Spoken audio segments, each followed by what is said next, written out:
또 하나는 이번에 행감 준비하시면서 저희가 작년에 이제 미래위가 되면서 그 전년도보다 자료 요구 건수를 대폭 줄였습니다. 행감이 끝나고 나면 바로 다음 연도 예산 심의가 있습니다. 그럼 예산이 요구한 게 반영이 안 될 때는 행감 이후에 대책을 마련해서 그 예산을 어떻게 편성할 거냐에 대한 고민을 좀 하라는 의미고, 다른 위원회보다 편안하게 그냥 하라고 저희가 건수를 줄인 게 아닙니다. 근데 지금 제가 자료 요구한 거하고 편성한 거하고 감액된 걸 보니까 AI국 같은 경우가 1056억 요구를 해서 647억이 반영이 됐고 408억이 반영이 안 됐습니다. 그래서 이렇게 많이 삭감됐을 때는 여기에 맞는 예산 설명을 하시고 내년도에 대한 의지를 표명해 주셔야 되는데, 제가 볼 때는 그런 절박함이나 내년도에 사업을 의지 있게 하겠다는 그게 별로 느껴지지 않거든요. 이 부분에 대해서는 다시 한번 고민하는 시간을 좀 가지셨으면 좋겠고요.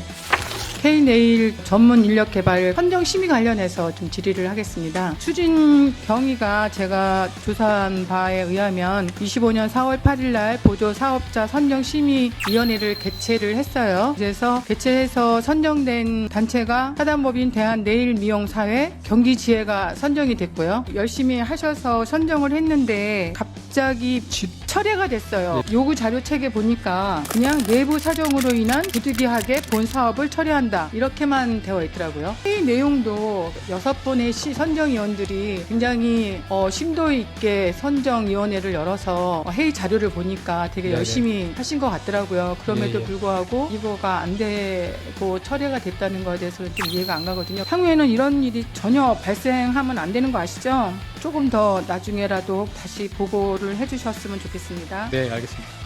최근 이재명 대통령은 대한민국의 AI 예산을 10조 1000억 원을 편성하겠다고 밝혔습니다. 그만큼 AI 산업이 굉장히 중요한데요. 그런데 경기도의 경우에는 올해 신청한 예산이 많은 부분이 좀 줄어드는 것으로 좀 파악됐습니다. AI 에이전트 시대랑 결국 GPU를 가장 많이 활용할 수 있는 그런 어떤 새로운 스타트업들을 굉장히 많이 유치를 해야 되는데요. 그게 이제 경기도의 가장 중요한 역할이라고 좀 판단되어집니다. AI 시대에 더 중요한 것은 AI 에이전트 주권을 갖기 위한 다양한 지원 정책을 기획을 해야 됩니다. 네, 본의원은 지난해부터 경기도 인공지능원 설립의 중요성을 말씀을 드렸습니다. 조례까지 준비를 했는데 아직 좀 진행은 되지 않고 있는데요. 지금 경기도의 각 실국이나 모든 산하기관에서 진행하는 AI 사업을 보면 AI국 외에도 다양한 사업들이 올라오고 있습니다.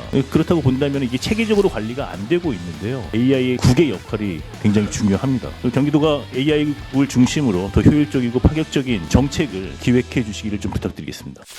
기술 닥터 사업 관련해서 좀 질문 좀 드리겠습니다. 실제 현장에서는 산업단지나 대도시 중심으로 지원이 몰린다고들 이야기를 좀 하고 있습니다.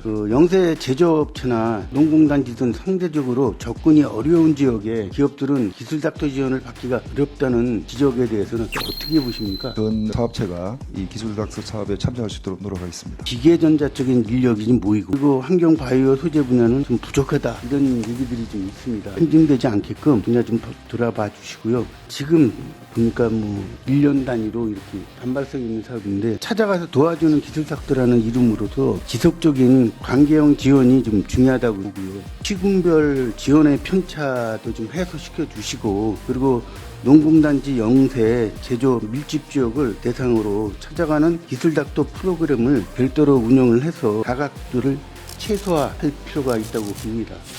오전에 제가 그런 설명을 들었었는데, 우리 지금 현재 실국에서는 생성형 AI를 실제로 이제 활용하기 위해서 이제 챗 GPT나 클로드, 제미나이 등을 이렇게 실국에서 실제적으로 이제 유료 구독 비용을 지출하고 이제 사용하고 있는 걸로 알고 있습니다. 만약에 우리가 이게 플랫폼이 구축 사업이 되면은 이런 비용들이 절약이 되는 겁니다. 예, 그럴 걸로 예상합니다. 네. AI 인프라는 이미 10월 달에 구축이 되어 있다고 자료에 나와 있는데요. 이거는 그러면은 AI 인프라 구축을 어디 데이터 센터에다 구축을 한 겁니까? 네, 그렇습니다. 걱정스러운 부분들은 뭐냐면은 AI 데이터 이 표준함이 품질 체계 구축에 대한 어떤 그런 계획이라든가 사전 선례가 있으면은 그거를 벤치마킹을 할 텐데, 저희가 이제 그런 부분에서는 경기도가 제일 선도적으로 나가기 때문에 이런 데이터 품질이라든가 이런 부분들에 대해서는 어떤 계획을 가지고 계십니까? 온톨로지라고 하는 데이터와 의미 그리고 데이터 간의 관계까지도 연계해서 저장하고 관리하는 형태로 저희가 이번에 데이터를 통합 구축을 했습니다. 이게 차질 없이 좀 진행될 수 있도록 잘 챙겨봐 주시고요. 우리 경기도 제조로봇 로봇 이니셔티브 사업 그때 얘기 나왔던 게 북부에 있는 기업들은 북부에서 좀 관리할 수 있게끔 해달라고 했었는데 그게 좀 얘기가 잘 안 되고 그냥 그 남부에서 경기 TP에서 다 하는 것으로 동의안이 처리되었어요. 경기 북부에서 이제 좀 수요 조사를 해봤더니 한 30개 기업 정도가 지원을 했었다고 합니다. 북부의 어떤 역량 부족을 생각하실까봐 제가 또 이런 질문을 또 드린 건데 그거를 못 나눌 이유는 전혀 없다고 생각합니다. 아까 말씀하신 여러 가지 이유들이 부족하다면 모르지만 합당한 부분이 있다 그러면 이게 이제 결국은 균형 발전과도 같이 맞물리는 거거든요. 북부의 기반 산업이 부족하고 인프라가 부족하니까 거기서 이 사업까지 하기는 어려울 겁니다라고 단정하고 거기에 사업을 안 준다 그러면 거기는 항상 뒤처지고 항상 이렇게 매몰되는 수밖에 없지 않습니까? 그 사업을 통해서 더 성장할 수 있는 북부가 되게끔 기회를 주셨으면 좋겠습니다.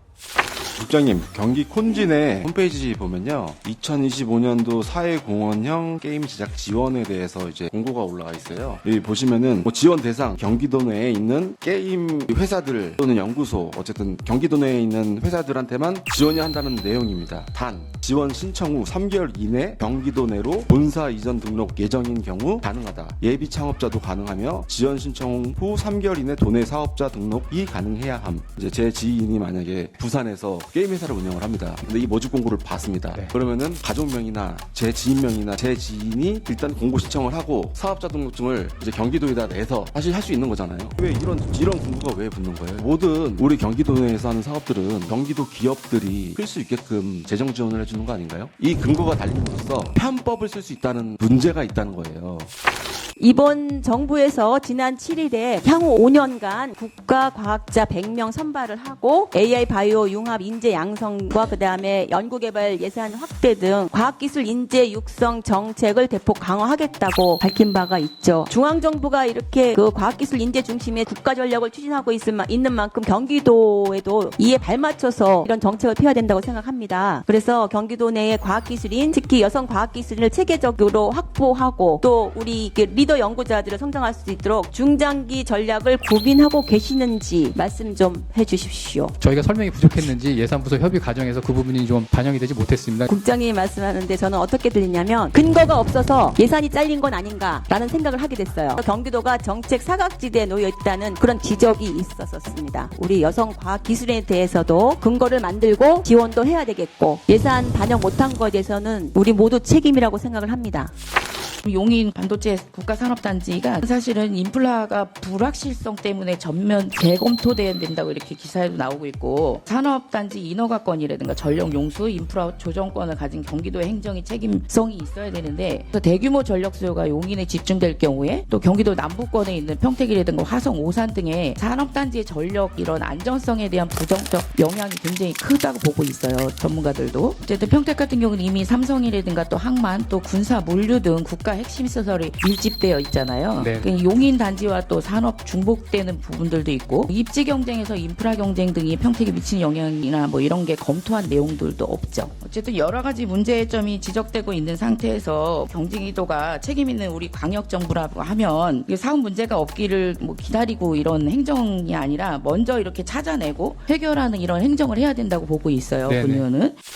각 부서 공무원들 분께서 생성된 모든 자료는 인터넷을 통해서 온라인으로 데이터를 업로드를 하게 되어 있죠, 국장님. 근데 저는 이게 뭐 계속 말씀을 드렸는데 뭐 이원화 내지 이중화 내지 다중화가 필요하다고 생각을 하고 있는 사람이거든요. 이 문제를 제가 지적한 게 아니고 훨씬 이전에부터 지적을 많이 했어요. 특정통신사가 물론 뭐 큰 사고나 그런 일은 없겠지만 돌발적으로 문제가 생기면 그냥 그야말로 스톱되는 거잖아요. 전 나중에 이게 큰 문제가 될 거라고 생각을 하거든요. 최근에 참가한 집회요. 운용사가 잘못 진행을 한 것 같은데 푸드트럭이 들어와 있어요. 커피트럭 2개가. 버젓이 일회용품 쓰고 있더라고요. 경기도 일회용품 저감 및 지원 조례에 따르면 경기도 재정이 투입되는 행사는 일회용품을 사용할 수 없다 이렇게 되어 있는데 일회용품을 썼어요. 그것도 매우 질책합니다. 또 하나 또 말씀드리는 게 전시관에서 조공인관의 위치 들어가서 왼쪽 구석에 거친 표현을 하면 처박혀 있더라고요. 내년 행사를 계속 하게 되면 전진 배치해서 제일 홍보 효과 좋은 위치 쪽으로 위치 선정을 좀 해주세요. 이제 놀라운 성과를 봤는데 전국 스마트 제조 혁신센터 평가에도 3년 연속 이렇게 최우수 등급을 획득하셨습니다. 작년 대비 올해 좀 지원이 늘어서 상당히 고무적이라고 생각합니다. 이 사업이 장점이 많은 사업이고 실질적으로 제조 경기도 내 중소 제조업체 도움이 많이 되는 사업으로 알고 있어요. 24년 먼저 말씀드리면 77개사를 지원하셨는데 김포는 3개사가 포함이 되어 있고요. 2025년에 154개사를 지원했는데 김포는 4개사밖에 해당이 되지 않습니다. 너무 제조업체 수나 공장 등록수에 비해서 너무 이거 선정 업체 수가 떨어지잖아요. 김포만 유독. 작년에 한번 행감 때 이런 말씀 드렸어요. 김포시처럼 이렇게 예산 스마트 팩토리에 대해서 예산 편성 안 하는 시군이 있습니다. 그래서 예산 100% 사업을 일부라도 좀 편성을 해서 이렇게 시군에서 정책적 우선순위에서 소외된 것을 좀 선정해 줄 필요가 있다. 이렇게 제가 한번 말씀드렸는데 지역구 의원으로서 매우 안타까운 현실이라고 말씀을 드리겠습니다. 지난해 행정사무감사에서 경기형 라이즈 DX를 제안해서 현재 처리 결과에도 추진 중으로 나와 있거든요. 저희 공공기관들이 6개가 있는데 6개 공공기관들이 각자 특성에 맞게끔 대학이나 기업들하고 교육을 하고 있어요. 여기에 제안했던 내용 중에 하나가 산하경 연계 차원에서 대학과 기업 중심에서 특성화 고등학교까지 연계하는 교육을 시도해보면 좋겠다. 그리고 올해가 고등학교 고교 학점제의 원년이기 때문에 학점제를 얻는 방안을 고민해달라는 요청이 있었고요. 도정 5분 발언을 통해서 공론화시키고 토론회까지 한 상태인데 실제로 연말이 됐는데도 아직은 이제 연구 용역 마련을 계획이다라는 정도로 답변이 있었기 때문에 확인한 사안인데요. 조금 더 구체적인 트롤타워 역할을 미래성장 산업국에서 해야 된다라는 생각을 갖습니다. 실태조사 연구 용역 빠른 시일 내에 진행을 시켜주시길 좀 바라겠습니다.